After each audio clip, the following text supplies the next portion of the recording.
Those who would say chivalry is dead obviously haven't met Bravely Default's defense-focused Knight.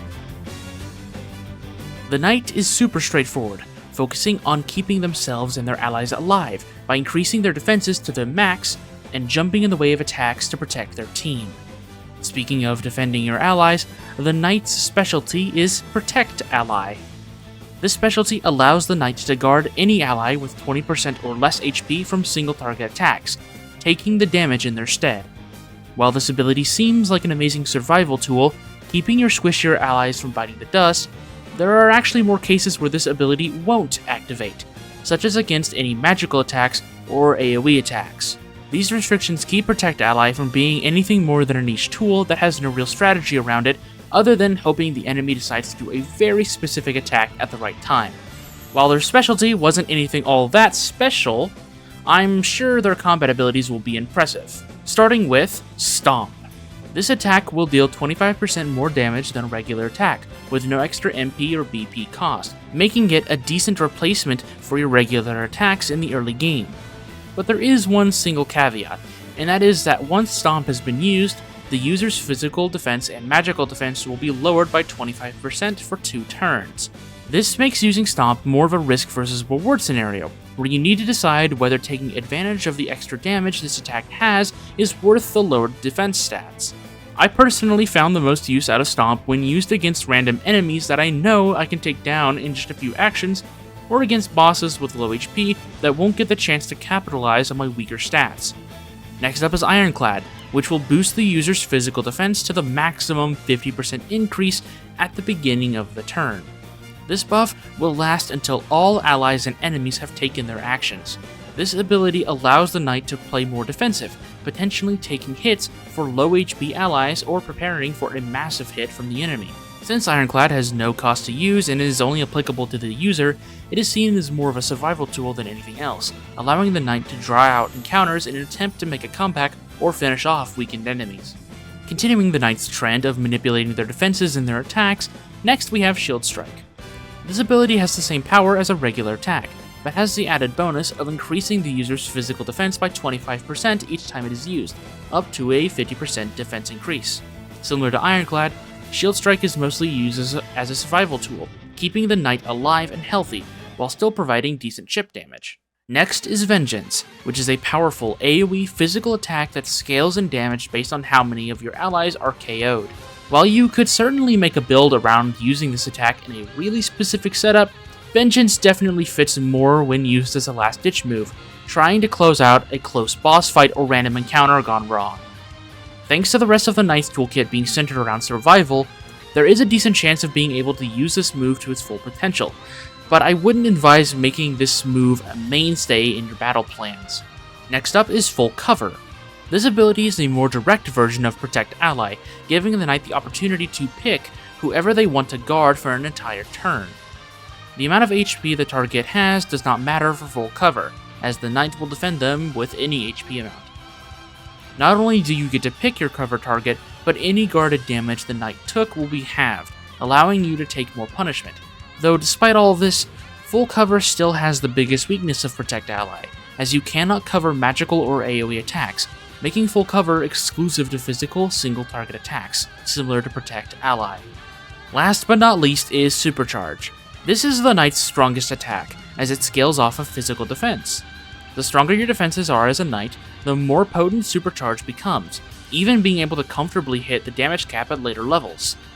It is important to note, however, that this skill's biggest benefit is also its greatest weakness, as in order to utilize Supercharge to its fullest potential, you need to dedicate a lot of the Knight's resources, both gear and BP, to it, making this ability a fairly big commitment to make good. Now time to move on to the support abilities that the Knight can learn. First up on the list is Two-Handed. When equipped, this support ability will double the physical attack power of the weapon you have currently equipped. This ability is so incredibly useful and is even required for certain character builds to function. The bonus damage gained from this ability also scales with weapon affinities, meaning the higher affinity the user has with the weapon, the larger the stat bonus will end up being once all of the stat calculations have been completed. If you want a more in-depth explanation of how that works, I go into detail in my Monk overview video, so I'll leave a link in the description. Second up is Physical Defense 10% and Physical Defense 30% up. These support abilities, like the majority of Knight's toolkit, helps the user by giving them more survivability, ranging from a 10% defense increase all the way to a 40% increase if paired together. Both of these support abilities are quite useful, especially if you have a fairly weak character that needs some propping up, or you are trying to maximize Supercharger's attack potential. Next on the list is Protect Ally. Equip this support ability to give the user the Knight's specialty. Can be helpful when making a defensive focused build for a character, but it still has the same limitations as its special counterpart, so keep that in mind. Knight not only has one lore ability, but two, in the form of Shield and Sword lore. These two lore abilities allow the user to attain max affinity with shields and swords, creating new avenues for different job builds. Shield lore aids in the physical defense that shields will give the user, and sword lore is especially useful due to the high potency swords can offer. Plus, it synergizes well with two-handed, increasing your damage even further. Knight has another means of changing how you equip your characters in the form of dual shields. This ability grants the user the option to equip two shields, one in each hand. This massively increases the Knight's defenses while also significantly lowering their attack power. You can't even perform normal attacks when you have these two shields equipped. This ability is great at flowing all of your stats into defense if you plan on making your Knight an indestructible wall that mostly uses Supercharge if they want to trade blows with the enemy. Lastly, we have Chivalrous Spirit. This support ability is intended to synergize with Protect Ally and Full Cover, as when either of these abilities are activated, the user's physical defense is increased by 25%, with a max of 50%. This support ability mostly allows the user to be the shield of the party more efficiently, especially if more than one of your allies are near death. However, again, I feel like I should reiterate the limits of the Knight's Protect abilities, being limited to only single target physical attacks. Now, let's talk about Knight's performance as a main job. If you've been following along so far, then I think you know exactly how Knight functions in practice.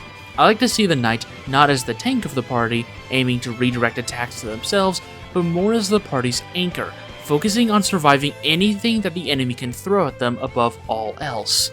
The Knight has the highest physical defense in the game, even outside of the bonuses their combat skills can offer.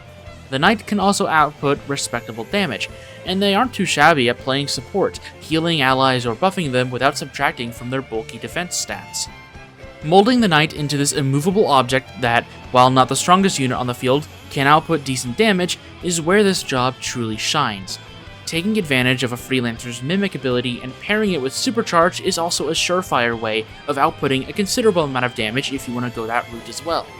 And finally, as the team's anchor, the Knight can slowly recover your team from a near loss, or close out difficult fights where bosses can't do much damage to you at all. But this strategy is also where we see most of the Knight's faults. For every step forward this job takes, it takes a step back.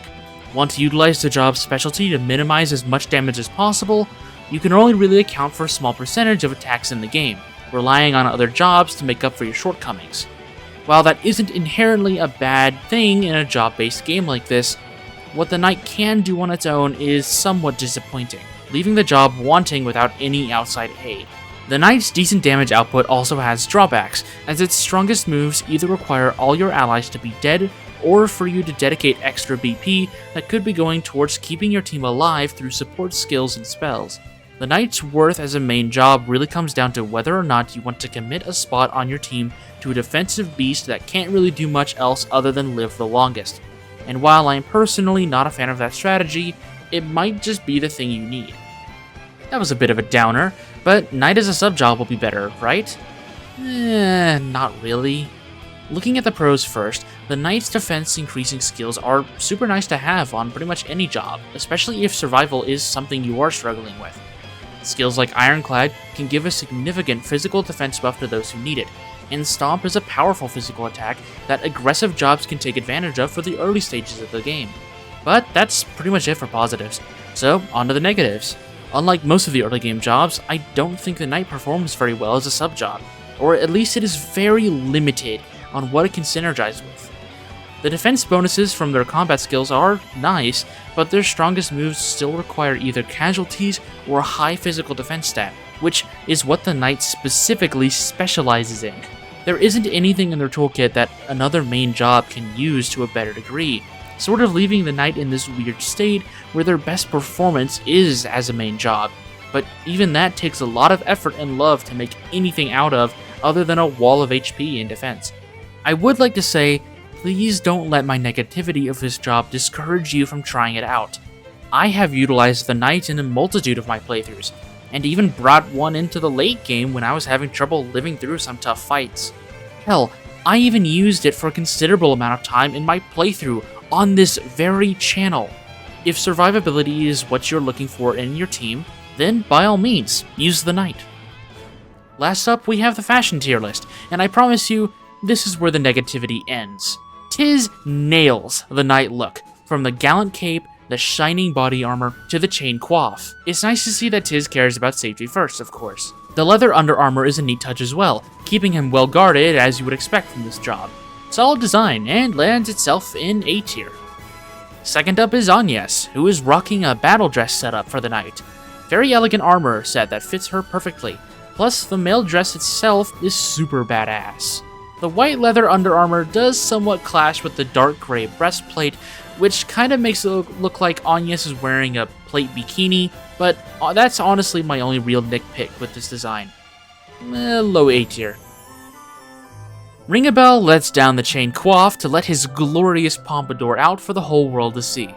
The knight allows Ringabel to be the knight in shining armor he always sees himself as, and I'm going to be honest here, he rocks this look. Super solid look from Ringabel that I think deserves a spot in S tier. While not quite as fashionable as Black Mage, I do like this outfit a lot. Congratulations, Ringabel. Last up is Idia, who, while still having a solid design, is definitely my least favorite of the bunch. The weird plate bikini idea with the breastplate is a lot more striking here, with the deep gray on a bright blue undershirt. Still a decent design, but I think it will sadly land itself somewhere in B tier.